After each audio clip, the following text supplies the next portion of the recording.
को भी बताएंगे कि चोटन अगर प्रतिबंधित एरिया से हटा दिया जाए तो यहाँ पर्यटन पनप सकता है। कि आपको संयोजक बनाने आपको बहुत बहुत बधाई।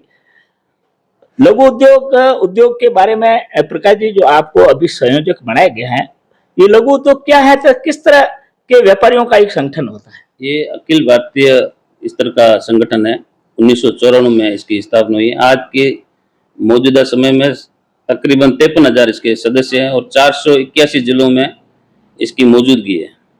और गवर्नमेंट का ये रहता है कि छोटे व्यापारी को किस तरह से आगे बढ़ाया जाए। जैसे अपने कहा जाता है कि बड़ी मछलियां छोटी मछली को खा जाती है, तो जो भी गवर्नमेंट की योजनाएं होती है वो छोटे उद्योगों को किस तरह से पहुंचे, छोटे उद्योग कैसे आगे जाके पनपे, वो बड़ी बड़ी कंपनियां जो वो उन उद्योगों को पनपने नहीं देती है। तो लघु उद्योग भारती का कार्य ये रहता है कि इन छोटे छोटे उद्योगों को किस तरह से प्रोत्साहन दें।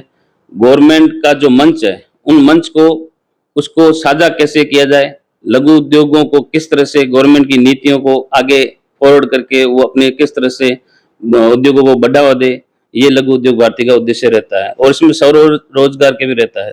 अब ऐसे सपोज दैट मुझे चोटन में संयोजक बनाया गया है, तो मेरा लक्ष्य रहेगा कि चोटन में जो छोटे छोटे उद्योग हैं इनको किस तरह से मंच दिया जाए, किस तरह से गवर्नमेंट की नीतियां इस पे लागू की जाए, वो मेरा उद्देश्य रहेगा कि छोटे उद्योगों को मैं मंच दिला सकूं।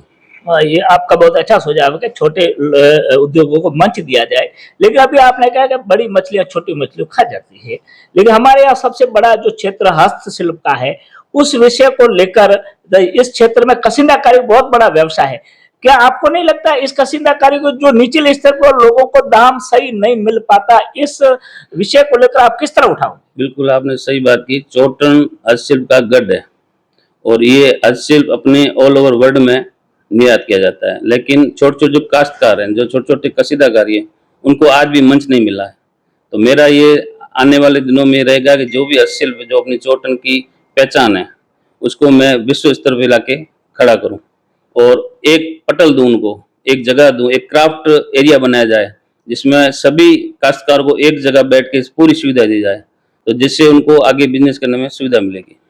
जो ये ढाट की संस्कृति है, जब भारत पाकिस्तान का विभाजन हुआ, पाकिस्तान से ये संस्कृति अपने सीमावर्ती क्षेत्र में आ गई थी। उस क्षेत्र में कई महिलाएं उस धंधे को अपना मुख्य रोजगार बनाया है। उस महिलाओं के उत्थान, तो उस महिलाओं को इस कसिंदाकारी को किस तरह बढ़ावा देने का आप प्रयास करोगे? लेकिन इस हस्तशिल्प को आगे बढ़ाने के लिए कई कार्य जो आगे अपने को करने पड़ेंगे, वो भविष्य के गर्त में।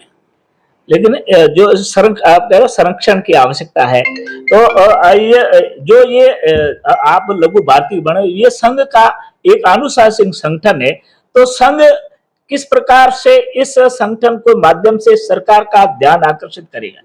सरकार और शासन की जो नीतियां हैं और लघु उद्योग भारती उसको एक मंच प्रदान करेगी।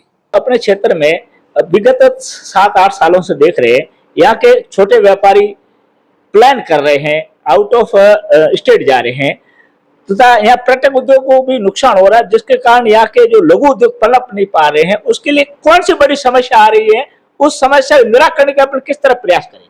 तो मुझे सवाल आपने बहुत ही अच्छा और बढ़िया किया। चोटन अपना प्रतिबंधित क्षेत्र है बॉर्डर एरिया की वजह से, और ये बहुत बड़ा कारण है चोटन की प्रोग्रेस को रोकने में। अगर गवर्नमेंट, हम लघु उद्योग भारती के जरिए, मंच के जरिए शासन और आगे प्रशासन को, गवर्नमेंट को भी बताएंगे कि चोटन अगर प्रतिबंधित एरिया से हटा दिया जाए तो यहाँ पर्यटन पनप सकता है। पर्यटन पनपेगा तो बिजनेस पनपेगा, बिजनेस पनपेगा तो लोग अपने रोजगार जो है, जो बाहर जा रहे हैं वो यहाँ रुकेंगे और चोटन की प्रगति में 4 चांद लग जाएंगे। जो ये प्रतिबंध क्षेत्र है, इसके कारण यहाँ पर विदेशी सैलानी के साथ साथ आउट ऑफ स्टेट के सैलानी नहीं आ पाते, जिसके कारण इस उद्योगों को, विशेषकर लघु उद्योगों के साथ साथ पर्यटक उद्योगों को भी नुकसान हो रहा है। उसके लिए आप किस तरह इस सरकार के माध्यम से तथा आपके इस संस्थान के माध्यम से सरकार का ध्यान आकर्षित करें? मैं कह रहा हूँ, संस्थान के माध्यम से हम शासन को ये ध्यान दिलाना चाहते हैं, अगर प्रतिबंधित क्षेत्र अब यहाँ से हट जाए तो यहाँ विदेशी सैलानी आ सकते हैं। अब जैसलमेर में आप देख लो, सम के दौरे हैं, उससे कई गुना बेटर हमारे चोटन के दौरे हैं, तो यहाँ वो पर्यटक, देशी पर्यटक भी आ सकते हैं। लेकिन जब तक ये प्रतिबंध क्षेत्र रहेगा तब तक ये प्रॉब्लम रहेगी। जब और ये प्रतिबंध क्षेत्र हट जाता है तो चौटन की प्रोग्रेस में 4 चांद लग सकते हैं। और ये हमारा उद्देश्य भी रहेगा इस लघु भारतीय इकाई के जरिए कि किसी भी तरीके से अगर हमारा चौटन का प्रॉपर जो एरिया है, जो शहर है, इसको प्रतिबंधित क्षेत्र से हटा दिया जाए, बाकी जो बॉर्डर एरिया है उसमें प्रतिबंधित क्षेत्र होना भी चाहिए। तो इसके लिए आप के साथ साथ आपकी टीम के साथ अन्य संस्थाओं का भी सहयोग किस तरह लोगे ताकि इस क्षेत्र पर्यटक का स्थल के साथ जो प्रतिबंधित क्षेत्र हट जाए? तो सभी को मिलके करेंगे, तहसील स्तर पे करेंगे, कलेक्टर साहब को बोलेंगे, वो तो मिलके करना है सबको। बहुत बहुत धन्यवाद प्रकाश।